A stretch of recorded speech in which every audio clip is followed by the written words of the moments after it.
Hi, Yarnabees. Hi, Yarnabees. I don't even know how to start this video.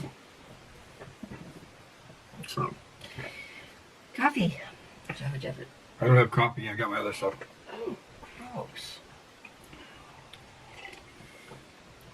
Well, you might as well tell them what it is. Oh, I have a kind of like a fiber supplement that I take. It looks horrible, but I put a scoop in and I put some water and some lemon in there and I mix it up and down she goes.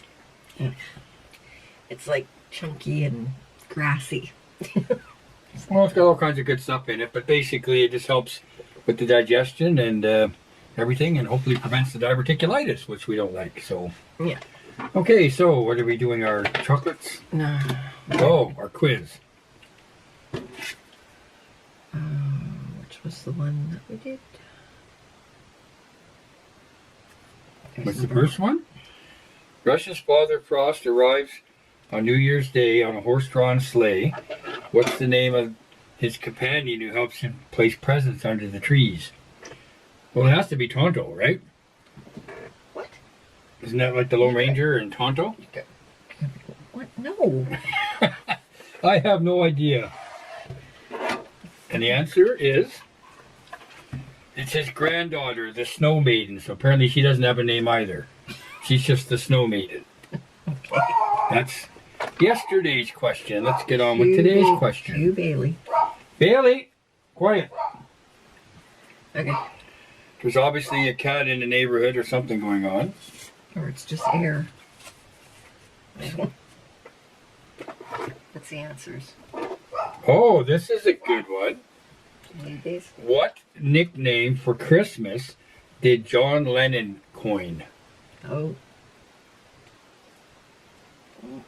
So this is Christmas. And what have you done? What nickname for Christmas did John Lennon coin? Comment down below. Oh, that's a good one. I don't know. I guess I'm not allowed to look either. No. Okay. We're going to put this in the envelope where all the Academy Award nominations or results are. Price Waterhouse Cooper. All right. All right. Today Chocolate time. is the 21st. 21st. I don't have a hand. Oh, here we go. Okay. I can't even see the numbers. Where are the numbers? They're in these little stars. Oh. Oh, here it is. I only wear these for show. Yeah, right. Okay. Ah. Oh, it's like a orangey kind of candy. They're all chocolate. Oh, okay. There you go. So, yay. Only one today. Yep. Okay, and our then- Kit Kat challenge. No. So, I do have a video for Axel today, so I'll put that here. Okay. All right, this one. Another ball, look at that. Oh, it's a little melted. So of course, we had to do 2 yesterday because Miss Gigi wanted to do a video early. And of course, we're watching Gigi's video and he's getting upset saying, ball, ball, ball. And I said, no, you gotta skip a day. No, we're not skipping a day. We're actually gonna go ahead of time now. You got it?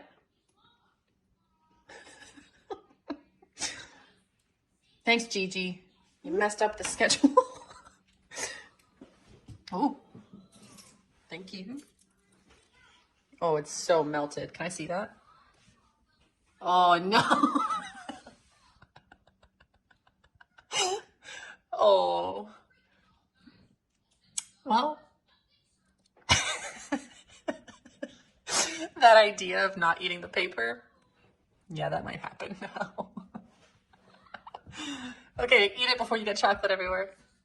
Hmm?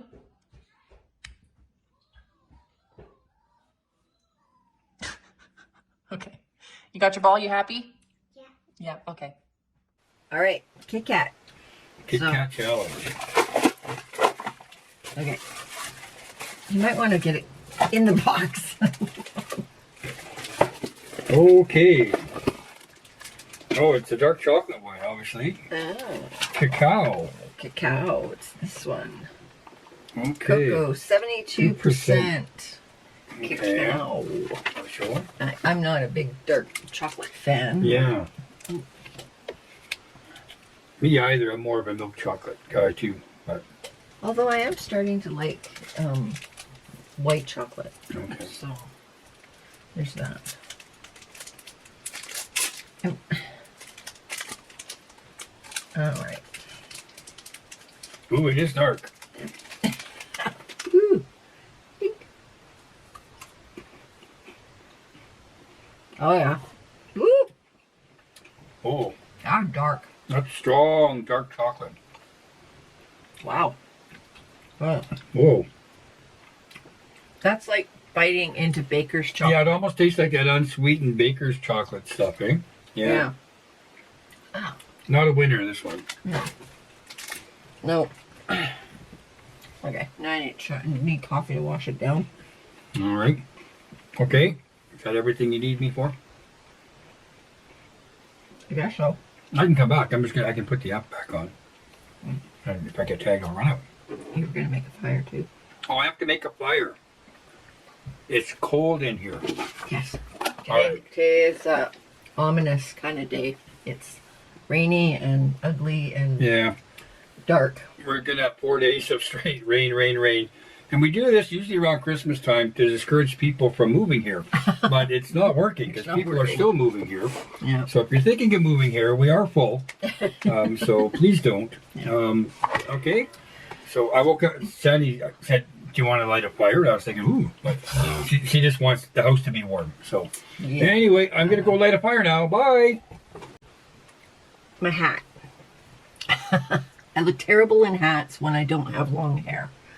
But I just wanted to show it to you.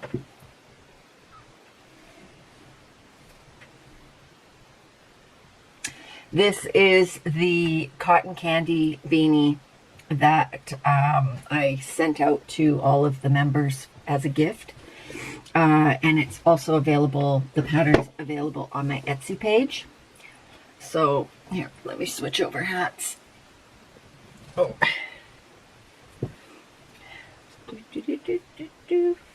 Don't judge. Don't judge. Oh, what the heck? All right, there we go. So, yeah, this is, this is what it looks like. This is the new yarn that I got from Hobie. I know, I was supposed to make a monster out of it, but you know what? It was just screaming hat. So I mixed it with latte cake. And I really like it. I didn't even color control it. It just turned out like that. So, and then I did, instead of doing a brim on it, I did a crab stitch on it. So, yeah. So that is the cotton candy beanie.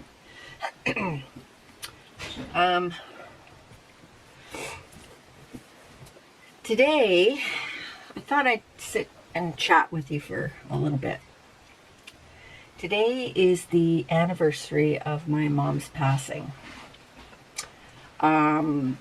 Today is the reason why I don't do Christmas very much. But it's the reason why I wanted to talk to you about this is because my mom is the reason why I got Crochet A Canada going. She's the reason why I got my shop in Chemainus going. She's the catalyst for all of my crochet. When I first started my channel, I talked about this as kind of like an introduction to my channel. So I haven't talked about it much since.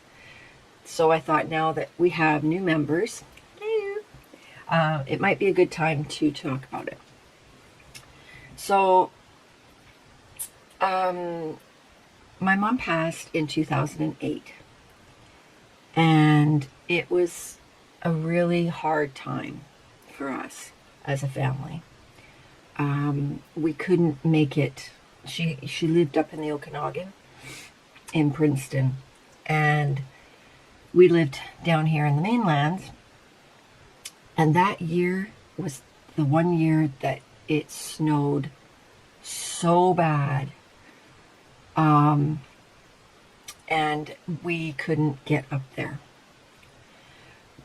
So, my stepdad had her on life support, and he called us and asked us if we wanted to wait until after Christmas to take her off life support, so that it didn't ruin Christmas.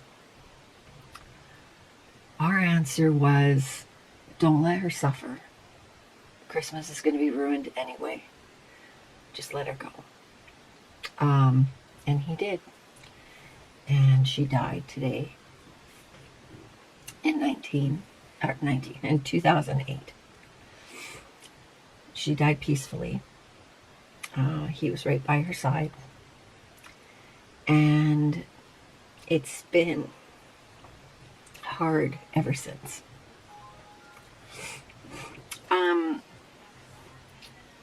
My mom was extremely crafty. She could do any kind of craft. Anything she would make up stuff. She would make Christmas villages out of cardboard, like cardstock, and paint, and some fiberfill.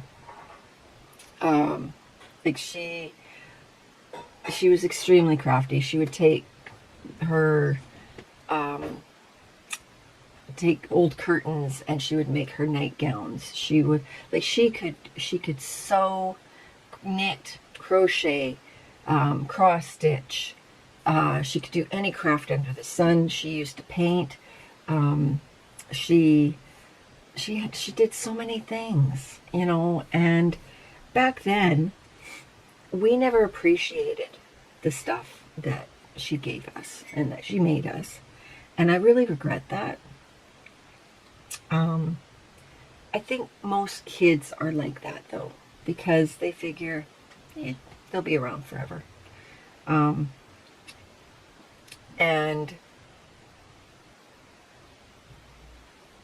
like I was an adult. Like, we were all adults when she passed. And when she did, my niece, Michelle, was the only one that crocheted. She was the only one that my mom taught, because none of us had the appreciation for any of the crafts. We didn't have time. We had children to raise. We had work. We had lives. And so doing any kind of a craft was not in our radar, right? So when my mom passed, it was a hard time because I had just been retired, medically retired from construction, because I had buggered up my back. And so I wasn't working. And then my husband passed away 4 months later. So it was a really rough year. It was a really, really rough year.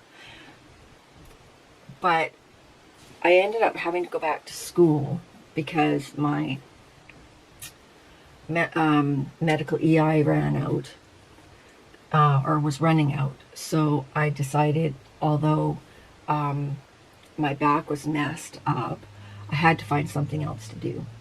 So I went to massage school. And in the middle of doing my massage course, they said, hey, we can get you in to do your back surgery. So there was a lot that went on that year. And Sorry. Okay. I got a Walmart, so. Okay.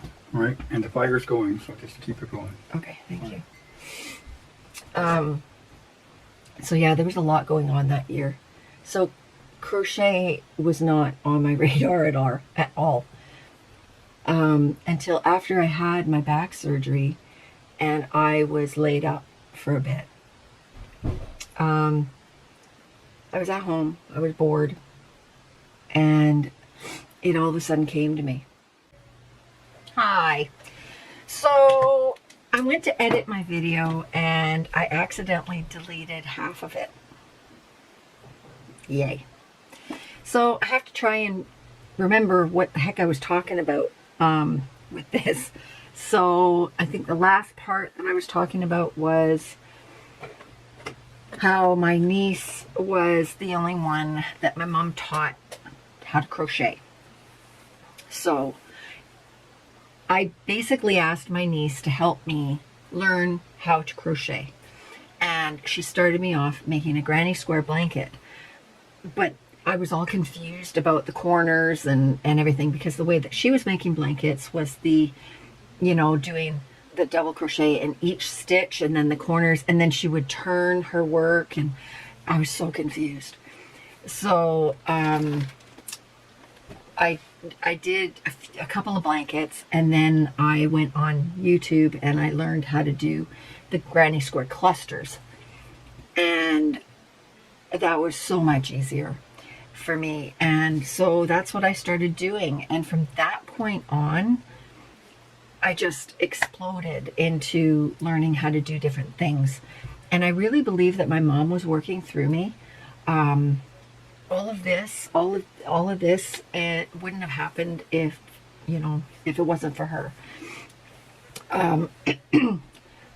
Like I never in a million years would have thought that I could make sweaters and amigurumis and plushies and all of that.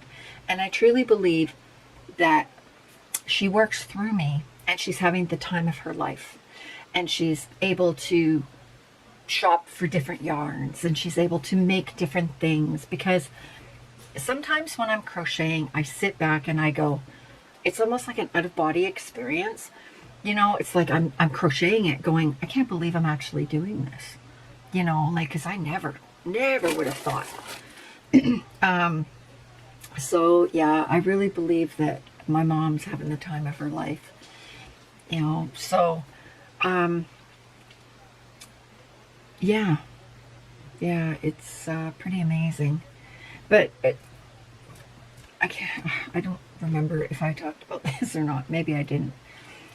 But the comings of Crochet Canada was, I took a bit of time off crocheting, and it wasn't until I met George that I really started to get back into crochet. And because at the time I was still making jewelry and doing craft fairs with jewelry, but there was too many jewelers in craft fairs, so I had to pivot and work something else out. And back then my company name was called Sandy's Crafty Creations. And so when I started making hats, that's all I would make is hats, crochet hats. And so when George and I met, we became the king and queen of making hats. So we marketed as Sandy's Crafty Creations. But I wanted to change it. I wanted to make my channel more Canadian. I wanted to really brand my channel, or brand my company. And so George said to me, he says, we hear so many times people walk by our table and go, oh, it's crochet, eh? Right, because we're Canadian. And he had this epiphany that, maybe we should call the channel Crochet. And I was like, that's brilliant. He's so good at marketing. So that's what we did. We started to call it Crochet. And nobody could, other than Canadian, when I started my channel, nobody could say Crochet. Everybody thinks it's Crochet unless you are Canadian, because it's spelled EH. Canadians know automatically, but people from the rest of the world don't, so they always go Crochet. And I went, okay, well maybe I should put Canada on the end of my name. So that's what I did. I changed my name to Crochet Canada, and I still get crochet for the most part. But yeah, so that's what we did, and that's how Crochet A Canada was born. Now, Yarnabees was born way back. I think it was the year after I started my channel, where my husband George, he used to play rugby, and his rugby team was called the Used to Bees. And I was watching a rugby game one time, and I think my daughter was with me, and we were talking about how his team's called the Used to Bees, and because they were all older. And and then it came to me. I was like, oh, Yarnabees. And I went, that's what I'm going to call my subscribers, my Yarnabees. And so I started doing that. And then it just exploded on my channel. Everybody started sending me bee stuff, right? Like all bees. And the funny thing is that George's team was yellow and black. Their jerseys were all yellow and black, but they weren't called the Used to Bees, like BEE. It was just the Used to Bees, like we used to be good, we used to be this. It wasn't like meant to be like bees. So it was kind of funny how it all came about, because I think I remember saying that they look like a bunch of little bees running around in their little outfits. So yeah, so that's how that happened. And then on my channel, like I said, everybody started sending me bee stuff, and then they started calling me the queen bee. And I was always saying, like, I'm Crochet A and he's Crochet B, because one of my subscribers, my longtime subscribers, coined that phrase and said, oh, so George is Crochet B and I'm Crochet A. So that became a thing. So if you ever hear me introduce him as Crochet B, that's why. So anyway, so yeah, that's kind of how Crochet A was born, and how my channel was born, and how I got into crochet.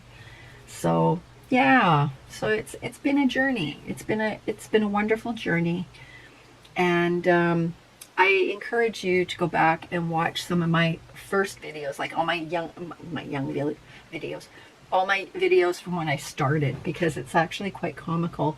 There's some stuff in there that's really funny. I did my channel differently back then, and I'd really like to get back to doing it like similar to that. I don't want my channel to go stagnant, and I just feel like lately it has been. I'm starting to change my videos again a little bit. I'm starting to do my happy dances again. Oh, my happy dances. My happy dances started one day, and you can see this in my early videos when we were doing what was it, Christmas in July. Christmas in July was a big thing back in the day. They still do it, but there was a group of us that would do videos for Christmas in July. But that was a whole thing back then. So we had to do, was it a video a day for Christmas in July? I can't remember, so long ago. But anyways, I started doing videos. Oh, it was the Christmas fairy. Oh, what was that called? Christmas in July fairy. Anyway, so I did these little skits where I had my Christmas in July fairy wings on, and I would speed it up, and I would do these little skits and everything. And yeah, you go back and watch those. Yeah. So anyways, I was doing these happy dances in my yard. And so it just became a thing. You know, whenever something exciting would happen on my channel, I would go outside and I would do a happy dance. And I haven't done those in so long. And so now I'm starting to do them again. And I'm sure that all my new people are going, what the heck is with these happy dances? Like, what's going on? So that's why. So I had a lot of people saying to me, I really miss your happy dances. So I started doing them again. I don't do them all the time, but when something exciting happens, that's what I do. And unfortunately, I have to do them in here for now. I usually do them in the summertime out in the yard, but when George and I got married, we did a happy dance together out in the yard, which was really fun. But yeah, so that's how that happened. Yeah, so anyways, that's kind of the whole kit and caboodle of how my channel started, how I started crocheting, and how my mom played into how this all was created. So in honor of my mom, I'm going to go and crochet. Today is football day. Actually, it's going to be football day for the next week, apparently. So yeah, so I'm going to go, oops, sorry. I'm going to go and do some crochet and hopefully get my sweater finished so I can show it to you guys tomorrow. And yeah, I'm just going to go and relax and enjoy the day and honor my mom. Okay, guys, I love you all. Thank you for joining me, and I will talk to you guys tomorrow. Okay, bye.